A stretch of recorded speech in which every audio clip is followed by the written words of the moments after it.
S.T.A.R.S, short for Special Tactics and Rescue Service, was a special military unit based in Racoon City. The unit contained two teams, both Alpha and Bravo. Bravo team consisted of Edward Dewey in charge of rear security, Kevin Dooley, team pilot, communication expert Richard Aiken, sniper and omni-man Forrest S.T.A.R., medical officer Rebecca Chambers, point man Kenneth Sullivan, and finally team leader Enrico Marini. Over on the Alpha team there was Joseph Frost, tech support, pilot Brad Vickers, weapons specialist and king of cheesy one-liners Barry Burton, master of unlocking and B&E specialist Jill Valentine, point man and team sharpshooter Chris Redfield, and team captain the nefarious Albert Wesker.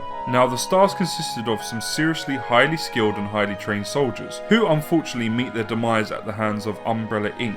and all-round traitor Captain Wesker. Although there are at least 4 members who actually survive, Jill, Chris, Rebecca and Barry, the actual S.T.A.R.S team is now well and truly disbanded. Most of the unit is actually wiped out within the small space of 48 hours, investigating a derelict Umbrella-owned train as well as an old mansion located in the Arkley Mountains, called the Spencer Estate, aptly named after the owner and owner of Umbrella Inc., Oswell E. Spencer. So what actually happened to the S.T.A.R.S? Well, we have to start from the beginning first and then work our way from there. July 23rd, 1998. Bravo are sent in to investigate some murders occurring in the mountains. While searching the area, they stumble across some dead MP officers and find an escaped convict's detail sheet, that of ex-army soldier Billy Cohen. More on him later. This sets in motion the events of the train and training facility incidents.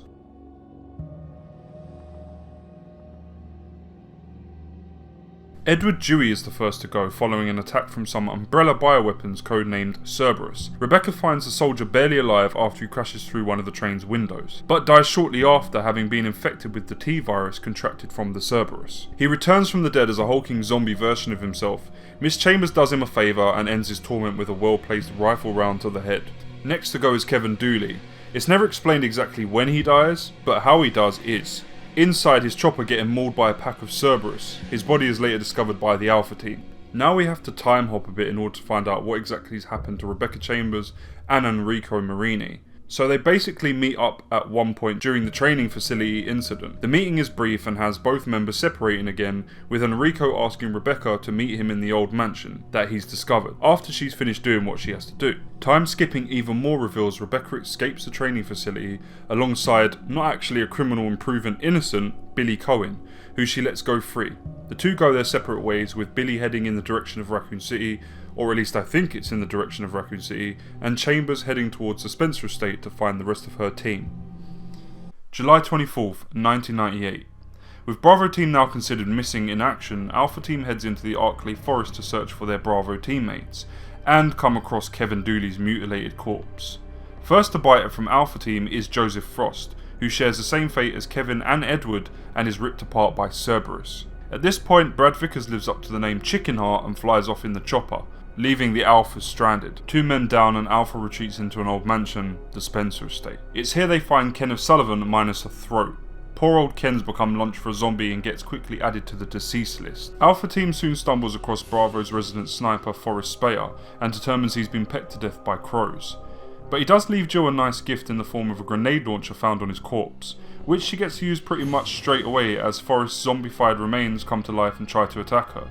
She puts Forrest out of his misery once and for all with a well-placed grenade to the face. Next on the list of rapidly decreasing S.T.A.R.S officers is Richard Aiken, who needs some anti-venom for a rather large snake bite. Now either Chris or Jill bring him serum and thus stop his untimely demise. Unfortunately, during Chris's adventure, he's eaten by a shark, or during Jill's gets eaten by a giant snake. He does die a hero, however, as he tries to save either Alpha team member from getting bitten in half. Now around this time, Chris meets up with Rebecca and they team up.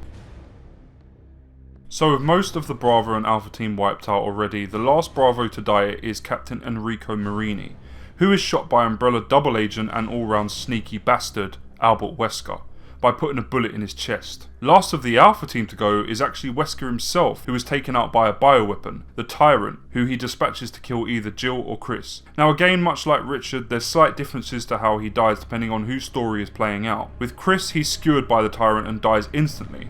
But with Jill's story, other than a gunshot wound to his arm, his fate is left a mystery. At least in the remake, that is. As for the original version of Resident Evil, he's killed triggering the self-destruct sequence by Chimera, squat little insect-like bioweapons. It should be noted Brad Vickers does return during the end of the game with a helicopter and rocket launcher to aid his team. Better late than never, I guess. September the 28th, 1998. A few months later after the mansion incident, and whilst trying to escape a nightmarish zombie-infested Racoon City, Jill Valentine is aided by the unlikeliest of heroes, S.T.A.R.S chopper pilot Brad Vickers, who dies at the hands of Umbrella's most intelligent bioweapon at that time, the Nemesis. September the 29th, 1998. Due to his interaction with the Nemesis, Vickers is infected with the T-virus and becomes a zombie, in Resident Evil 2. But Leon or Claire put an end to any thriller auditions he might have had coming up in the future by blowing his head off with a shotgun. And so Brad Vickers is the last S.T.A.R.S member to die. Or is he? Now, if you want to get technical, and most of you probably do, Albert Wesker actually dies sometime during the Kijuju incident portrayed in Resident Evil 5. Which takes place in 2009, a full 12 years after the mansion incident occurred. So it goes like this.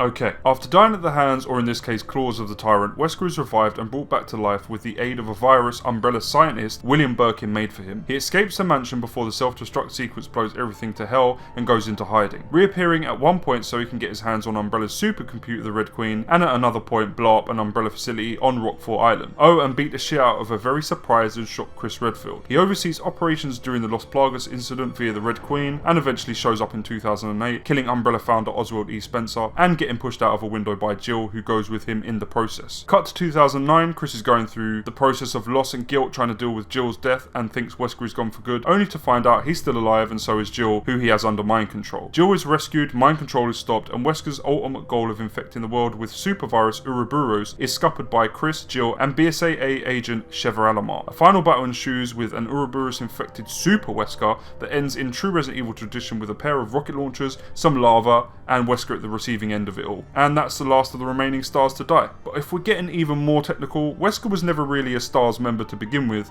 Or he was, but was also an Umbrella. Oh, I give up. Any way you want to look at it, the only remaining S.T.A.R.S members left are Chris Redfield, Barry Burton, Jill Valentine, and Rebecca Chambers. However, there's even more to it than just what's considered canon.